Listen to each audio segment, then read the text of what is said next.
Embassy visa দিলে ব্যক্তির আর কোনো সমস্যা থাকে বলে আমার মনে হয় না। বিকজ অফ আপনি একজন বাংলাদেশী পাসপোর্ট হোল্ডার, ঠিক আছে? সো এই জায়গা থেকে অবশ্যই বাংলাদেশী পাসপোর্ট হোল্ডার হিসেবে আপনাকে পৃথিবীর বিভিন্ন দেশে যাওয়ার সময় অবশ্যই আপনাকে প্রশ্নের সম্মুখীন হতে হবে। তবে সেলফ রিপ্রেজেন্ট শিখে যান, তাহলে আপনাকে কেউ আর আটকাতে পারবে না, কারো আটকানোর সক্ষমতা আপনাকে নেই। আসসালামু আলাইকুম সম্মানিত সুধী, সবাই কেমন আছেন? আল্লাহ সুবহানাহু ওয়া তাআলার নিকট শুকরিয়া জ্ঞাপন করছি। প্রিয় বন্ধুগণ, আজকের ভিডিওটি খুব গুরুত্বপূর্ণ হয়ে যাচ্ছে। এ কারণেই আমরা ইউরোপ সহ বিভিন্ন দেশের ভিজিট ভিসা প্রসেস করি। আর ভিজিট ভিসা হওয়ার পরে অ্যাপ্লিক্যান্টরা কেন যেতে পারে না সেই কাঙ্ক্ষিত দেশে, অর্থাৎ ভিজিট ভিসা হয়েও যায় কিন্তু ওনারা যেতে পারে না।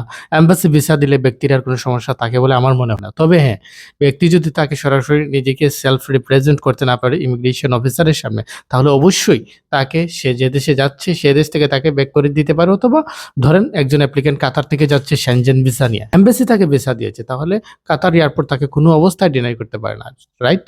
সো কাতার এয়ারপোর্ট তাকে ছেড়ে দিলেও সেনজেন এয়ারপোর্ট কেন তাকে আবার ব্যাক করে কাতারে পাঠিয়ে দিবে, সেটার বিষয় নিয়ে আজকে আমরা আলোচনা করবো। সম্মানিত সুধী, আমাদের পূর্বের অভিজ্ঞতা থেকে আপনাদের সাথে এই বিষয়গুলো শেয়ার করতে অ্যাপ্লিকেন্ট চলে আসছেন, তাদের মধ্যে অন্যতম হচ্ছেন শুধুমাত্র এ কারণেই ছিল কিছু অ্যাপ্লিকেন্টের রিজন, তারা এয়ারপোর্ট থেকে একটা পেপার বানিয়ে দেয়। আপনারা যারা বিভিন্ন এয়ারপোর্টে যাওয়ার পরে এয়ারপোর্ট থেকে আপনাকে যখন ব্যাগ দিয়ে দিবে তখন একটা পেপার আপনাকে বানিয়ে দেবে, সেই পেপারে উল্লেখ করা থাকবে যে আসলে আপনাকে কেন তারা ব্যাগ পাঠিয়েছে।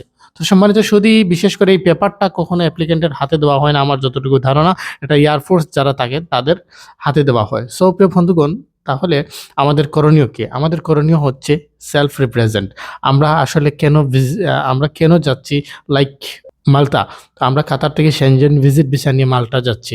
এখন মাল্টা আমরা কেন যাচ্ছি? 7 দিনের ভিতরে আবার ঘুরে আসবো। কাতারে এমন কিছু প্রেজেন্টেশন আমাদের মুখস্থ করে যেতে হবে। এটা পেপারে লিখে নিলে হবে না, এটা এমবাসি না, এটা বুঝতে হবে আপনাকে যে আপনি ইমিগ্রেশন ফেস করতেছেন। বিকজ অফ আপনি একজন বাংলাদেশী পাসপোর্ট হোল্ডার, ঠিক আছে? সো আপনি এমন কিছু রিপ্রেজেন্টেশন করবেন যেটা আগে কেউ করেনি। অর্থাৎ আপনি একজন বাংলাদেশী পাসপোর্ট হোল্ডার, পূর্বে আরো অসংখ্য বাংলাদেশী পাসপোর্ট হোল্ডার গিয়েছেন সে দেশে, ঠিক আছে?